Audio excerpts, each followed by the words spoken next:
the pleasure to present to you Dr. Martin Luther King, Jr.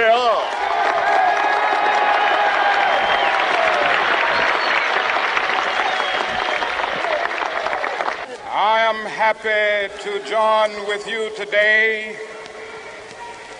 in what will go down in history as the greatest demonstration for freedom in the history of our nation.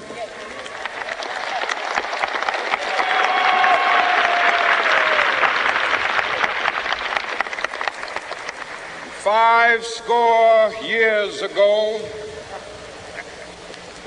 a great American in whose symbolic shadow we stand today signed the Emancipation Proclamation.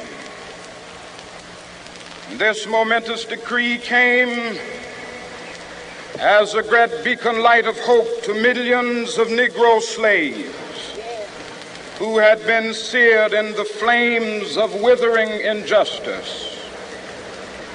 It came as a joyous daybreak to end the long night of their captivity. But 100 years later, the Negro still is not free. 100 years later, the life of the Negro is still sadly crippled by the manacles of segregation and the chains of discrimination. 100 years later, the Negro lives on a lonely island of poverty. I have a dream that one day this nation will rise up and live out the true meaning of its creed. We hold these truths to be self-evident, that all men are created equal.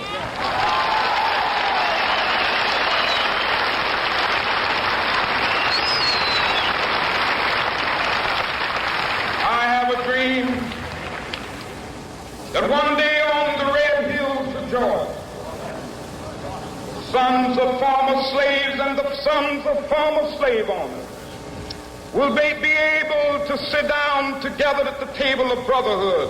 I have a dream that one day,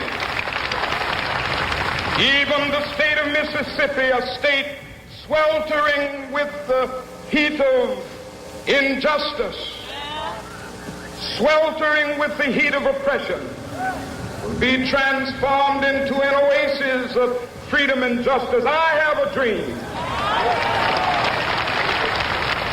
My four little children will one day live in a nation where they will not be judged by the color of their skin, but by the content of their character. I have a dream today.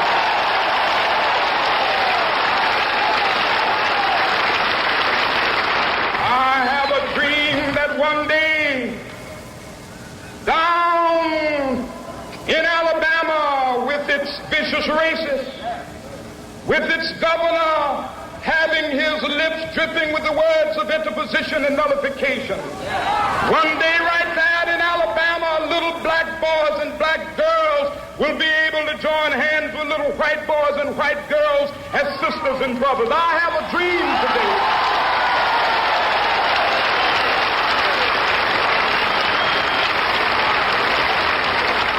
I have a dream that one day every valley shall be exalted, and every hill and mountain shall be made low. The rough places will be made plain, and the crooked places will be made straight, and the glory of the Lord shall be revealed, and all flesh shall see it together.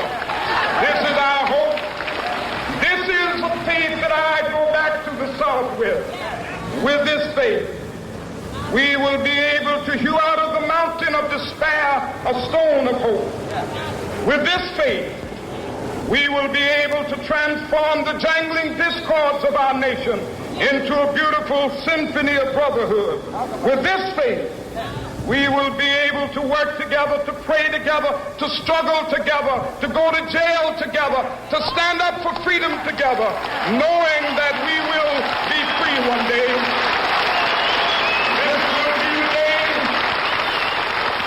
This will be the day when all of God to sing with new meaning, my country, tears of thee. Sweet land of liberty, of thee I sing. Land where my fathers died, land of the pilgrim's pride. From every mountainside, let freedom ring. And if America is to be a great nation, this must become true. And so let freedom ring. From the prodigious hilltops of New Hampshire, let freedom ring.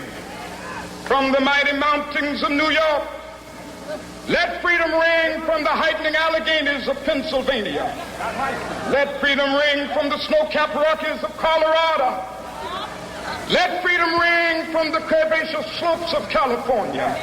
But not only that, let freedom ring from Stone Mountain of Georgia. Let freedom ring from Lookout Mountain of Tennessee. Let freedom ring from every hill and molehill of Mississippi, from every mountainside. Let freedom ring, and when it happens, when we allow freedom ring, when we let it ring from every village and every hamlet, from every state and every city, we will be able to speed up that day when all of God's children, black men and white men, Jews and Gentiles, Protestants and Catholics, will be able to join hands and sing in the words of the old Negro spiritual, free at last, thank God Almighty.